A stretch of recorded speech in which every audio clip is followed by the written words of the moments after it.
If you would like a pattern, send me a self-addressed stamped envelope with the name of the pattern you would like. It is free.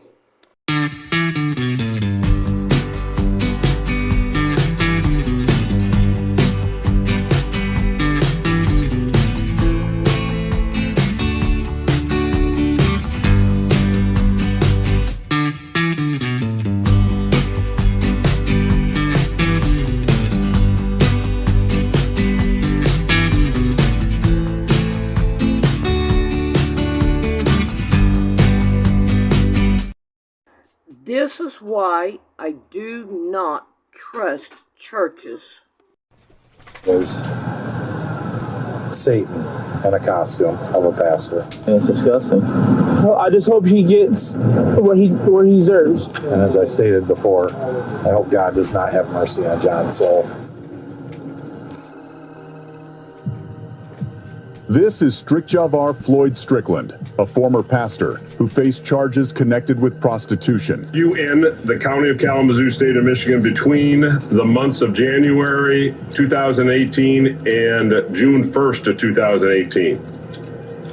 Yes. And at or about that time, that is during that time within the county, did you knowingly offer to sell transportation services to TH and or TJ that facilitated travel for the purpose of engaging in what would be a violation of the laws governing prostitution?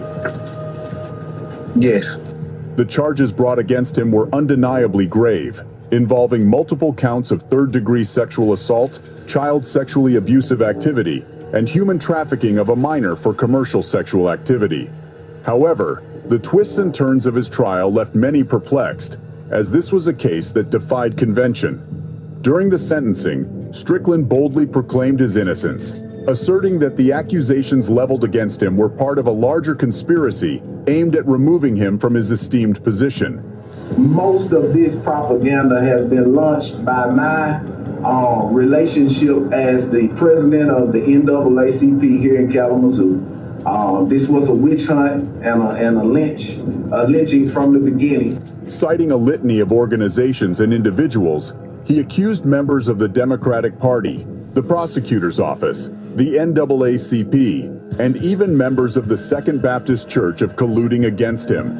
In a stunning display of audacity, Strickland even mocked the plea deal offered by the prosecution, expressing disbelief that they believed they could have secured a conviction. Though the prosecutor and his office have got a substantial deal in me being able to take this plea, because I do not feel that they would have prevailed at trial. I do not believe that the facts were on their side. Despite his vehement proclamations of innocence, Strickland ultimately chose to plead guilty to a single felony count of facilitation of travel services for purposes of prostitution.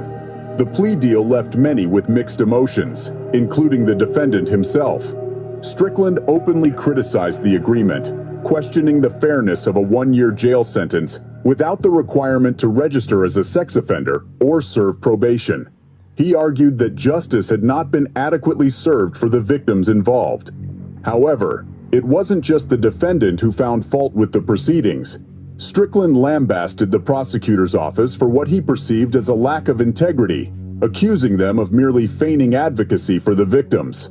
It was a striking contrast to the perspective of Kalamazoo County Assistant Prosecutor Kristen Mertens Carlin, who acknowledged that the plea agreement might not have been ideal, but aimed to avoid subjecting the victims to further trauma in a public court setting.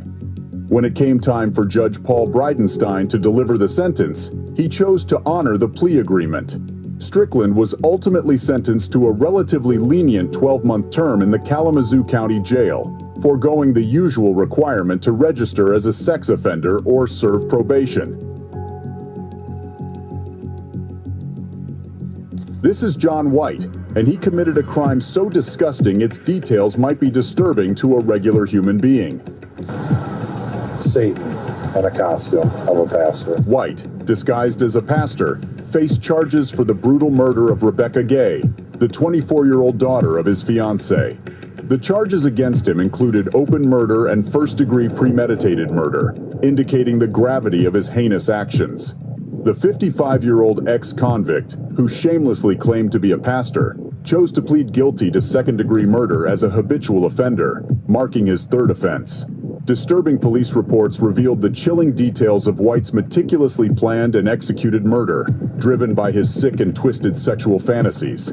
He admitted to consuming several beers before brutally attacking Gay, repeatedly striking her head with a mallet, and ultimately strangling her with a zip tie. In a disturbing revelation, White confessed to being uncertain if he fulfilled his depraved fantasy of engaging in sexual acts with her lifeless body. After disposing of Gay's lifeless body, White callously returned to her home, where he callously dressed her 3-year-old son in his Halloween costume. Later, without a shred of humanity, he dropped the innocent child off with his father, fully aware of the horrifying truth regarding the fate of the boy's mother. White's actions were chillingly calculated, demonstrating a complete absence of remorse for the victim or anyone else affected by his abominable crime. Despite his supposed affiliation as a pastor with ties to the church community, White displayed a disturbing lack of remorse. The shocking case sent shockwaves through his small congregation, consisting of a mere 14 members. Donna Houghton, a church elder involved in the decision to hire White as the pastor 3 years prior, expressed profound disbelief at the disturbing allegations. While White had seemingly embraced religion and appeared to have turned his life around after prior offenses, it was revealed that he had a dark history of violence. In 1981, he received a mere probation sentence for the horrifying acts of choking and stabbing a 17-year-old girl. Just before White's sentencing, Rebecca Gay's devastated mother addressed the court, expressing her anguish and emphasizing the utter absence of remorse exhibited by the heartless perpetrator. Is not capable of feeling love or remorse. Your choices have made you what you are. Anyone who can scheme, plan, and carry out such a horrible act deserves to spend the rest of their life in jail. White's disturbing absence of remorse during the investigation came as no shock, given his history of attempting to evade accountability by pleading insanity in a previous case. As a result, he was handed a lengthy prison sentence of 56 years. However, the darkness within him proved too overwhelming to bear, and just a few months into his incarceration, White chose the path of cowardice and took his own life. As I stated before, I hope God does not have mercy on John's soul. This is Michael Moeller, a former youth pastor at the First United Methodist Church in Troy, who faced the consequences of his actions in court. He was charged with felony sexual battery due to his involvement with a minor. The case exposed a troubling breach of trust within the religious community, evoking disgust from the congregation and the public. It's disgusting. Well, I just hope he gets what he deserves. Moeller reportedly began a mentorship relationship with the victim after she sought his advice at church. Their contact turned sexual, happening at his home. The allegations emerged in February 2013, leading to his dismissal from the church. During the trial, Moeller claimed no harmful intentions toward the girl, her family, or the church, expressing remorse and promising not to repeat such behavior. Those that I hurt, it was never my intention to cause harm to her or her family. Prosecutor Tony Kendall pushed for prison time, emphasizing the victim's severe psychological harm and presenting evidence of grooming through text messages. Judge Christopher G. acknowledged the gravity of Moeller's inappropriate actions and his awareness of them. However, the court encountered an obstacle when the victim withdrew from the case, raising concerns of external pressures potentially affecting her decision, as expressed by Kendall. And I don't want to lay all the blame on her. In talking with her from time to time, it was my impression that she was getting a lot of pressure from church members and other people related to the church. Despite claims made by Pastor David Lacron that there was no knowledge of pressure on the victim not to testify, conflicting viewpoints complicated the legal proceedings. Due to these circumstances, Moeller's defense team reached a plea deal with the prosecution, resulting in an amended charge of aggravated assault. As part of the agreement, Moeller gave up his ministerial licenses. The revised charge helped him avoid being subjected to sex offender registration, which would have been a consequence of the initial charge. I truly know that this was mistake that I made, and I can't take it back.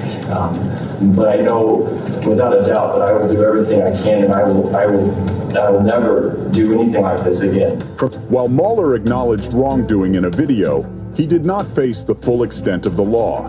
His sentence involved 5 years of court supervision and community control, with strict limitations on unsupervised contact with minors and contact with the victim. He was also sentenced to serve 60 days in Miami County Jail to safeguard the community and prevent potential future victims. This is Pastor Clay County Pastor Williams Randall. Pastor Randall, who was a former candidate for public office, appeared to be a respectable figure in the community. Little did anyone know about the dark secret he harbored for years. For over 6 years, he had been sexually abusing a victim who was just 12 years old when it began, causing irreparable damage to her life. The horrifying assaults took place in various locations connected to the church. Church property, a church van, and even his own house became the scenes of unspeakable acts of abuse.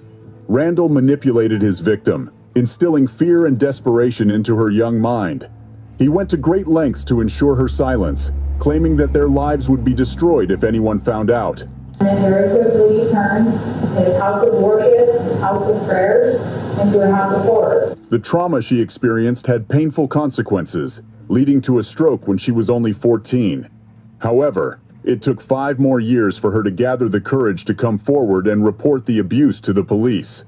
Randall was charged with 4 felonies related to sexual abuse of a minor between the ages of 12 and 18.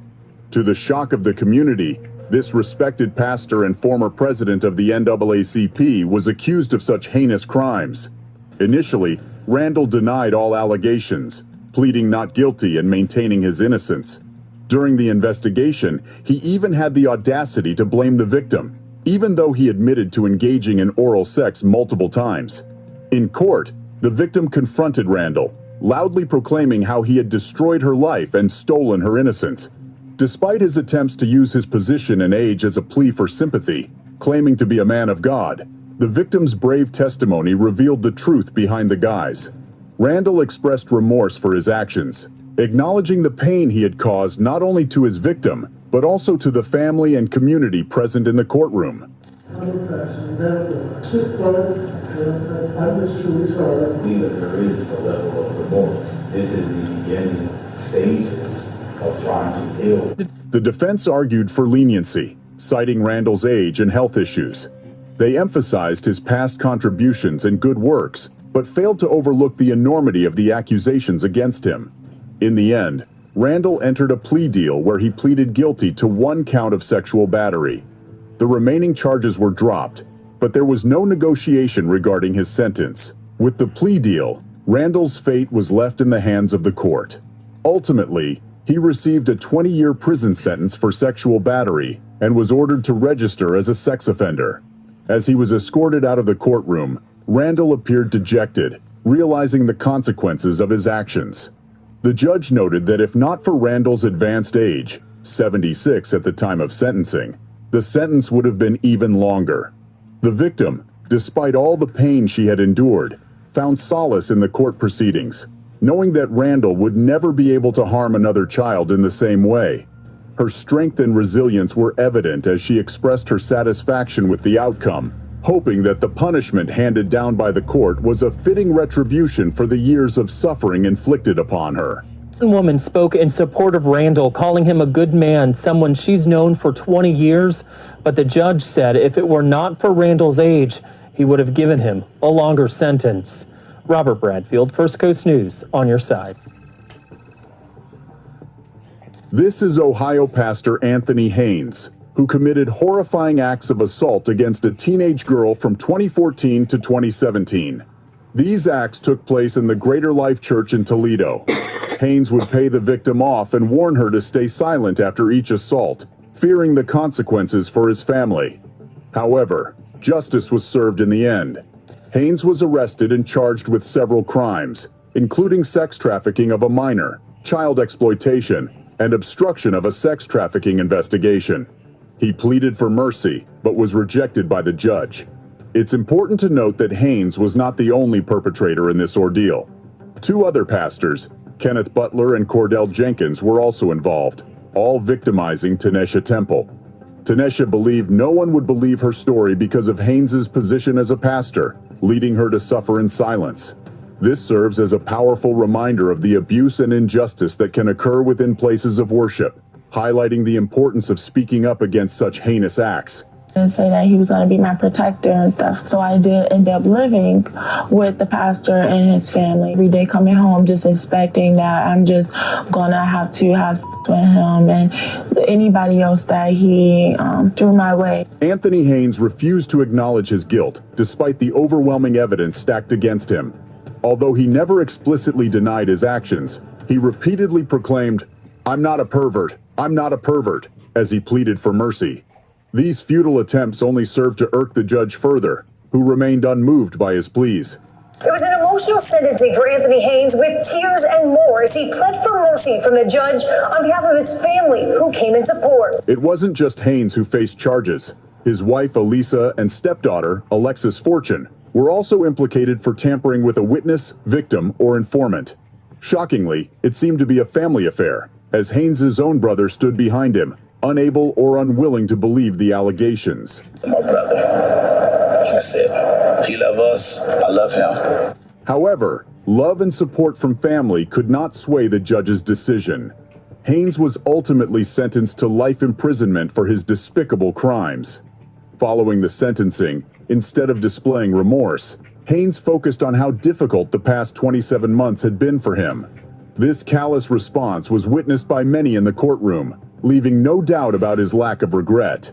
I saw a pre-rehearsed, what I'd call almost sermon-like, and it almost made it sound like he was the victim. As he was led out of the courtroom, Haynes repeatedly assured his children, "Daddy loves you, no matter the outcome."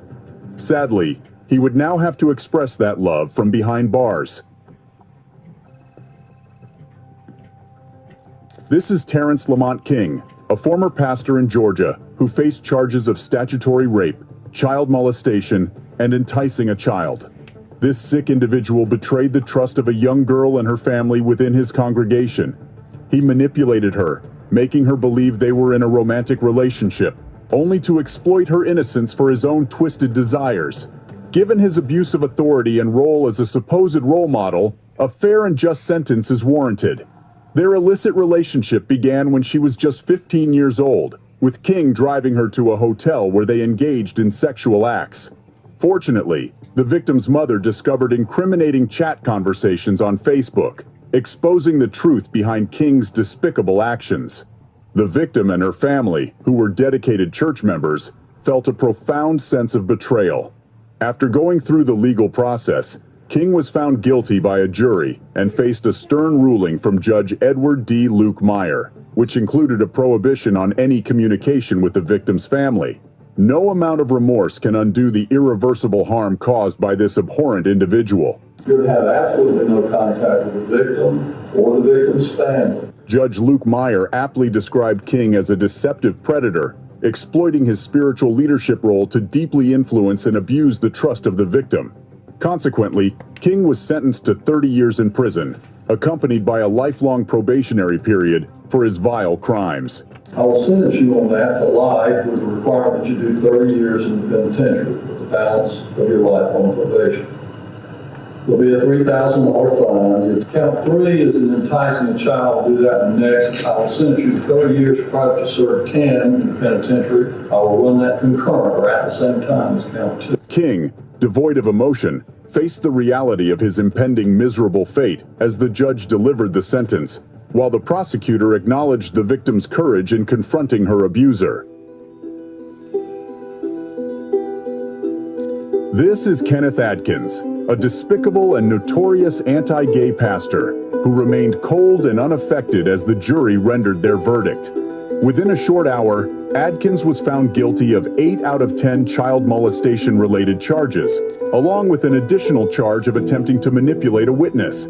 These charges stem from his abhorrent sexual relationships with a teenage girl and boy, both members of his church, 7 years ago. The victims, a courageous young couple, demonstrated immense bravery in seeking justice. The male victim, serving in the Army, disclosed that he willingly offered his girlfriend to Adkins when they were just 15 years old. Throughout the trial, the state presented evidence of Adkins's calculated grooming of the vulnerable teenagers, whom he was entrusted to mentor, ultimately leading to their sexual exploitation in his presence. Adkins's twisted actions were further revealed through the male victim's testimony, detailing how Adkins would voyeuristically watch them engage in sexual acts on multiple occasions. The sinister locations included the church office, the beach, and even Adkins's own car. While the female victim denied involvement in any sexual activity, the state presented a compelling case, highlighting her vulnerable position under Adkins's control, given the living arrangements she had with him and his wife. Despite the mounting evidence, including incriminating photos and electronic messages, Adkins shamelessly maintained his innocence.